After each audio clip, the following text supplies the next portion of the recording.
Hi guys, Jiggliepoof here. So today I wanted to talk to you guys about having a quarter life crisis because as I'm sure you've noticed, I haven't uploaded recently, and it's because I've hit like a little bit of a spat of depression lately, and depression is something I will talk to you about another time, but for this video we're going to speak specifically about quarter life crises because I recently turned 23, and for some odd reason turning 23 just freaked the hell out of my brain and it happened so suddenly as well. So I was just sitting in my car listening to music and Blink-182's What's My Age Again comes on, and he's like, nobody likes you when you're 23, and I was like, I thought back to when I was 13. I listened to that song, I was like, whoa, 23 is so old, that person should have their life together right now. And then now that I'm 23, I'm like, I don't know anything, I don't have my life together, what is this? So yeah, it freaked me out a lot, and now I'm in like an existential crisis mode, and I wanted to chat to you guys about how to get out of this little rut that a lot of us will fall into in our lives. And if you don't know what an existential crisis is, it's basically when you're like starting to question your own existence and why the hell you're on this planet in the first place. And that's never really a fun place to, well, it can be, but it's usually not a fun place to be because you're like, it's sort of this weird split where you're like, I have so little time, I need to do everything, and I have so many things I want to achieve in my life, and I'm useless, and blah, blah, blah. And there's also another split where you're like, what am I even? Why am I on this planet in the first place? Like, what is the purpose of life? Like, my life is meaningless basically because I'm just gonna die anyways. And it's weird, like you want to do everything before you die, but you're like, I'm just gonna die anyways, so you're like stuck in this little weird rut. So instead of talking about it this entire video and depressing the hell out of all of you guys, I'm going to chat about how you can sort of get yourself out of feeling this way. I mean, if you don't get yourself out of feeling this way, you're going to end up being 50 years old, still not knowing who you are, still not knowing what you want to do with your life, and having an even worse midlife crisis instead of quarter life crisis. So it's important to straighten this stuff out with yourself now, if possible. So the first one's pretty clear and obvious, but it's really not that easy to achieve, unfortunately. And it's to figure out what you like in life and to put goals in place to make sure that you achieve what you want to achieve in life. And that sounds really difficult. I know it does. I know, I feel you, I get it. But even if it's simple things, like I want to be healthy when I'm older, and I don't want to be at a place where I'm upset by my health. So I make sure to put it into place now, where I make sure I eat healthily, I exercise, and I look after myself, the yoga, all that kind of stuff, so that when I get to a certain age, I'm like, what did I do with my life? I was so unhealthy. And then also for other things, I know that, I mean, I don't have all my life put together, I don't know exactly what I want to be when I grow up, but I do know that I love music. I absolutely love music, and it's something that I've always loved. So because I know that I love music so much, I have started scheduling practice. I play basic guitar, so I make sure that I practice at least like a few times a week, and I'm starting to try to put a band together, and just like sort of start putting goals into place so that when you get to a certain age, you can actually achieve something that you like to do. I also have, I mean, I put a little bit too much pressure on myself as a person, so don't follow this advice, but my goal in life is to change the world in some way or the other. So I know that it's hard to achieve, I realize, and I put way too much pressure on myself as a person, but the only way I'm going to achieve that goal is by doing stuff that gives me a voice in the world, and that's why I started this YouTube channel, so that I can actually voice how I feel and maybe make even a tiny little impact on the planet. So that's another way of putting sort of goals into actionable tasks that you can achieve every week and eventually become better at them and achieve something in your life. This one is some advice that when I heard, I didn't really agree with, but the more I've thought about it and the more it's sat with me, the more I do agree with it. So the advice is that if you have a goal and you're very focused on something, don't put the focus around yourself.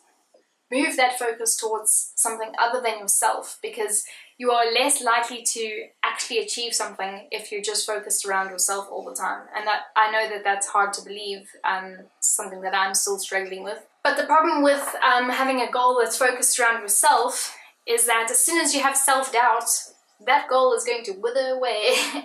And for me personally, self-doubt happens a lot. So, and if you're anything like me, you'll have self-doubt, and then you'll have doubt in your goals, because if your goals are centered around yourself and you don't even know who you are, then you're not going to have fun trying to achieve those goals, are you?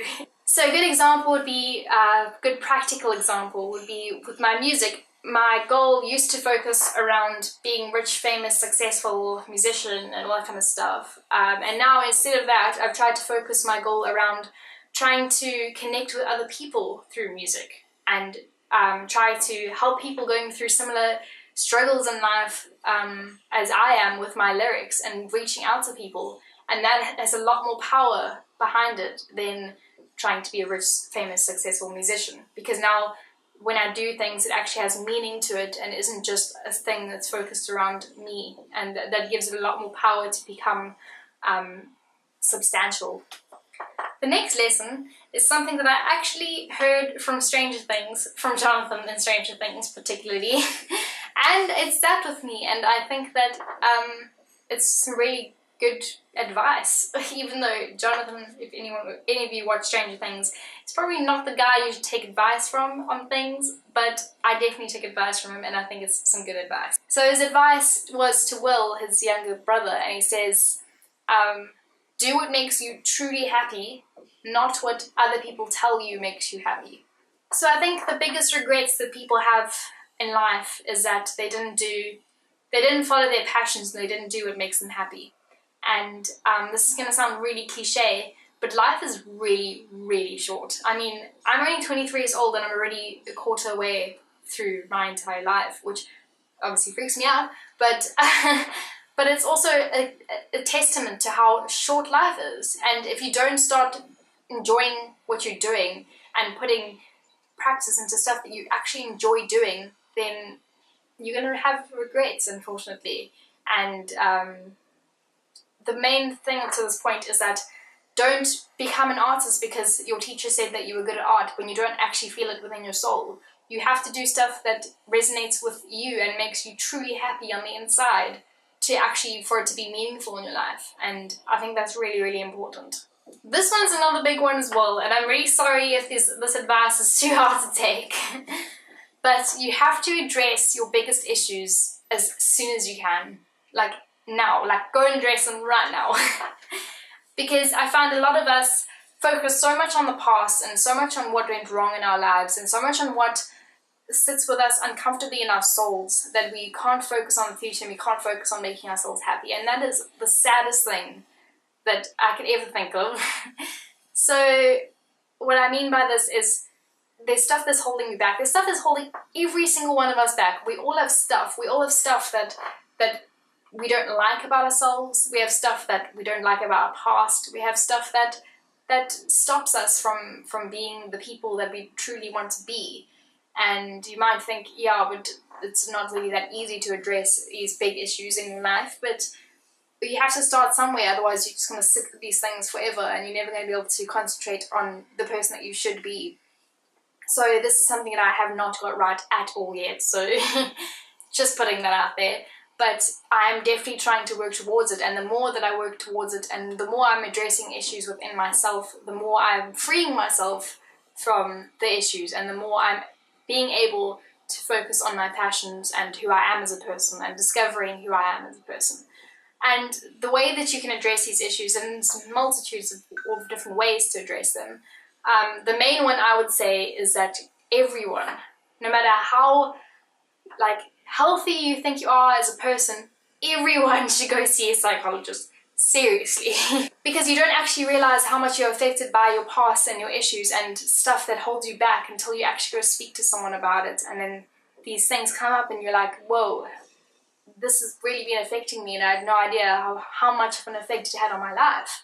And it's something huge for me, it's going to therapy and realizing how much stuff has been holding me back, because I've been holding it on my heart. But I can chat about this in another video. But for now, address your biggest issues, otherwise you won't be able to move forward, and that's a problem. And the last little bit of advice is also going to sound cliche, but deal with it, is do it now, because if you don't do it now, then you're going to have the same problem in the future. So I've been chatting to someone who's recently turned 33, so 10 years ahead of me in life, and he said that he had a similar experience when he was my age, and that he felt like he wasn't pursuing his passions and he wasn't going for what he wanted in life, and at the time he didn't really do anything about it, and now he's sitting at 33 going like, if I just address it then and put practices into place to actually achieve those goals then I wouldn't be having another like quarter-life, midlife crisis now. And so just think about that now as you're having a quarter-life crisis. Think about how if you don't start to address those issues now and you don't start to put practice into place to making yourself a happy person, then you're going to have the same issue but worse later on, because then you've lost even more time. But yeah, that's all I got to say on this topic for now. I mean, I have lots more to say, but you got to keep your videos not an hour long. Let me know in the comments if you guys have experienced the same thing and how you're dealing with it, and how it's affected your life. And let me know if you want more chatty videos like this one. Obviously this is different to what I usually do, and I'm even in a different room, so it seems like a whole different channel. But I will be doing more sort of vloggy style videos in the future, so let me know if you like them. And leave comments as well if you have any suggestions for stuff that's bugging you and stuff you want to chat about. I'd love this to be like an open space for anyone that wants to express themselves. Otherwise, I'll see you guys soon. Bye!